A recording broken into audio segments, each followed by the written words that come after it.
Setelah memasak untuk makan malam, saat ini gadis bernama Anissa itu tengah berjalan menuju kamarnya lagi untuk bersiap-siap maghrib. Anissa memasuki kamar dan pandangan dia langsung bersirobok pada seseorang yang terduduk di sofa.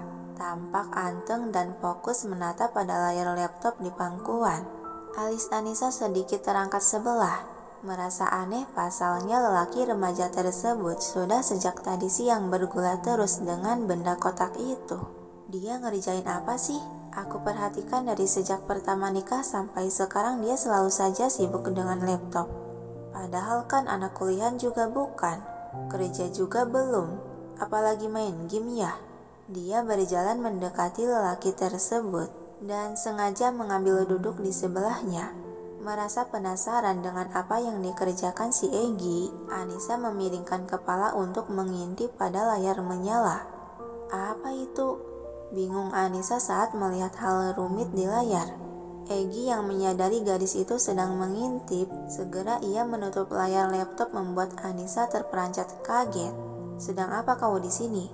Pertanyaan Egy seiring tatapannya berubah menjadi dingin.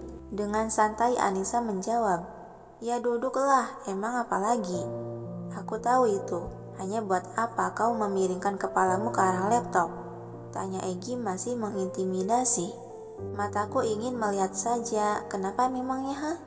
Alis Egy menaut dengan kedua mata memincing selidik. "Katakan, apa yang kau lihat?" "Hah? Kau ini kenapa sih? Emang apa lagi yang kulihat selain layar laptop? Aneh deh." Egy menghembuskan napas panjang sambil meletakkan laptop ke atas meja. Karena tidak mau bertanya lagi yang akan berakhir perdebatan, Egy memilih terdiam sehingga dalam seperkian menit menciptakan suasana yang hening dan tenang. Dia menyodorkan sebelah tangan yang masih terpasang selang impulsan. "Lepaskan ini." "Tapi kau kan belum terlalu sehat, Egy. Lepaskan." Perintah Egy tak mau dibantah, membuat Anissa hanya bisa mendesah pelan. "Sini biar aku periksa dulu." Dia menangkup kedua sisi wajah lelaki itu dan menghadapkan ke arahnya. "Kak, kau diam, aku akan memeriksa demammu dulu," kata Anissa yang tak menyadari kalau si Egy sudah memerah dagdikdukser saking gugupnya. Anissa menempelkan keningnya ke kening Egy untuk merasakan suhu badannya. Dan hal itu membuat jantung si Egy semakin jedak-jeduk seiring perasaan panas menjalar di sekujur tubuh. Wanita ini paling pandai membuat jantungku tidak karuan begini. Batin Egy menatap terpaku pada wajah cantik yang amat dekat di hadapan. Sampai tanpa sadar kepala dia sedikit memiring sehingga terpaan napasnya terasa menerpa di bibir. Lalu sebelah tangan dia terangkat hendak menyentuh sisi wajah Anissa. Namun sayangnya gadis itu keburu melepaskan tangkupan tangan di wajahnya dan menjauhkan diri sehingga si Egy terbengong menatap dengan tangan tergantung di udara. "Aneh, padahal suhu badanmu benar-benar sudah turun, tapi kok wajahmu merah begitu ya?" Sudut bibir Egy berkedut membentuk senyuman lucu seraya membuang muka menyembunyikan wajahnya yang sangat merah padam. Jadi kau sudah bisa lepaskan ini?" Dia kembali menyodorkan tangannya untuk mengalihkan perasaan gugup dan sikap salting yang melanda. Anissa masih terlihat ragu. Namun sedetik kemudian akhirnya dia mengangguk mengiyakan. "Baiklah, tapi kalau nanti kamu pingsan akibat kekurangan cairan, jangan salahkan aku ya." Ocehan Anissa sambil beranjak pergi untuk mengambil tas gendongnya yang berada di sofa lain. Tadi itu bahaya sekali. Gumam pelan Egy menangkup bibir seraya menatap punggung gadis di ujung sana. Anissa telah duduk kembali di tempat tadi bersebelahan dengan si Egy. Lalu dia menarik tangan yang terdapat jarum impulsan membawanya ke pangkuan. "Tuh, mukamu semakin merah. Apa ada bagian yang sakit lagi? Apa sebaiknya gak usah dicopot dulu?" Tangan Egy bergerak seraya berkata memaksa. "Udara di sini terasa panas, makanya wajahku merah. Jadi cepat lakukan saja." Anissa merasakan udara sekitar yang terasa hangat akibat penghangat ruangan yang dinyalakan. Gitu ya. Kalau gitu aku akan mematikan penghangat ruangannya dan menyalakan AC saja." Ocehan dia sembari mulai bergerak melepaskan jarum impulsan di tangan lelaki itu. "Lakukan saja sesukamu." balas Egi dengan pandangan menatap lekat memperhatikan wajah gadis tersebut yang tampak telaten mengurusinya. Dia sangat cantik. Secara tiba-tiba kata itu muncul dalam benak Egi yang terpesona dan terpana. Nah, udah selesai, kata Anissa setelah menempelkan kapas untuk menekan bekas jarum suntikan di punggung tangan lelaki itu. Pikiranku terhipnotis lagi olehnya. Batin Egi tersadar dari keterpakuan mengagumi. Dia beralih melirik punggung tangannya yang sudah tertempel plester. Aku ingin mandi, ucap Egi tersirat perintah.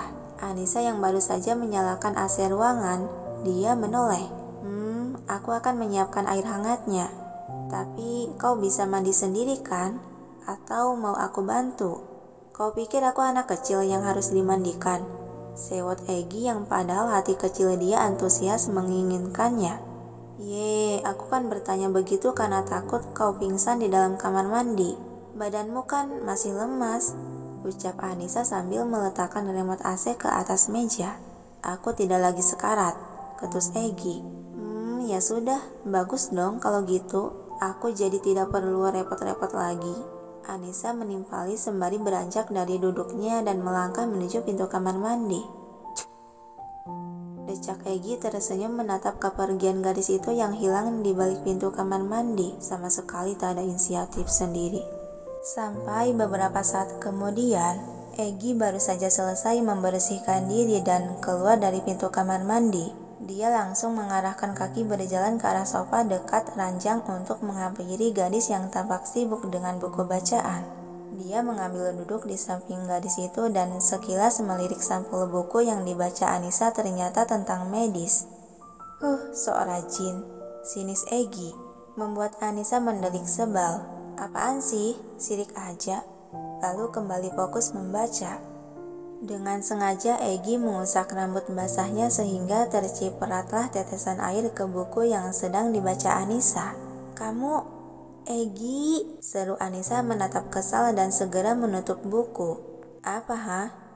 Egi malah tanpa dosa terus mengusap rambut basahnya yang kali ini cipratan air itu mengenai wajah Anissa. Egi, kamu ini... berhenti. Keringkan rambutmu dengan handuk bocah. Namun si Egi yang seakan tak mendengarkan, terus mengusap rambut basah dengan sengaja mengarahkan ke gadis itu. Kamu... Berhenti Egi, jorok tahu. Geraman Anissa memasang kedua tangan sebagai pertahanan agar wajahnya tidak terkena cipratan. Mendengar kata yang diteriakkan, akhirnya Egi menghentikan aksinya. Dia menatap gadis yang sudah menutup wajah dengan kedua telapak tangan itu. Ada senyuman kepuasan dari bibir Egi yang berhasil menggoda istrinya. Berani sekali kau mengataiku jorok. Anissa menurunkan telapak tangan dan menatap kesal. Kalau kau tidak mau dikatai jorok, makanya gunakan tuh handuk, bukan malah mengusap rambut basah dengan tangan kosong. Dasar bocah, jorok Kalau gitu kau keringkan rambutku, perintah Egi melemparkan handuk kecil yang sedari tadi ada di bahu. Yang secara sigap Anissa menangkap handuk tersebut sebelum mengenai wajahnya. Kamu ya? Hembusan napas kasar Anissa berusaha menekan kekesalan dalam dada akan sikap semena-mena suaminya itu. Lalu karena tidak mau memperkeruh suasana yang akan membuat mood menjadi lebih buruk, dengan pasrah Anissa bangkit dari duduknya dan mulai bergerak mengusap rambut basah si Egi dengan handuk kecil. Sungguh penurut sekali. Batin Egi terulas senyuman kesenangan di sudut bibirnya. Tak ada percakapan lagi di antara keduanya selama Anissa mengeringkan rambut si Egi.